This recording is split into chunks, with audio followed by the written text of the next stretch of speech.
The church has often been called a hospital for the sick. And the Western world is more sick than ever before. Not just with COVID-19, but with a pandemic of fear. Likely end up infecting most people in the world. Very concerning. You're concerned?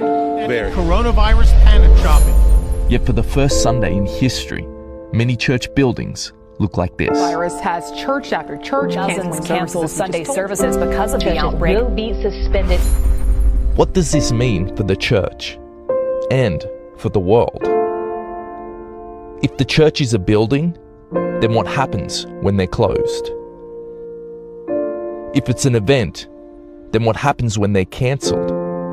And how do we respond in a world that has never looked so shaken? But could this actually be the church's finest hour? To be what the Bible calls us to be? Because the church isn't a building, and it's not an event. You see, even in the midst of this unprecedented global pandemic, I just want one pack. this is the church. There's no toilet paper in the entire store. We are handing out toilet paper. God bless you. Thank you very much. In the midst of the fear, this is the church.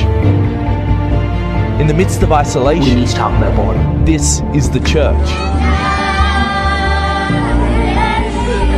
The church is awakening. The church is resilient. The church is adapting and discovering new expressions for the gospel to reach further than ever before. We've got a total lockdown. Our church, we're going to gather over Zoom, and then we're actually going to FaceTime our friends and family and share the gospel. I'm checking to see if my neighbors need supplies or prayer, and I'm also using Facebook to reach out to those that I can't get to. Driving home on street corners. Where fear seems to be crippling, there is a hope in Jesus Christ. Everyone can do this right now. Be the church. In a troubled world that needs Christ, it's time to be his hands and feet. Christians, it's time to be the church.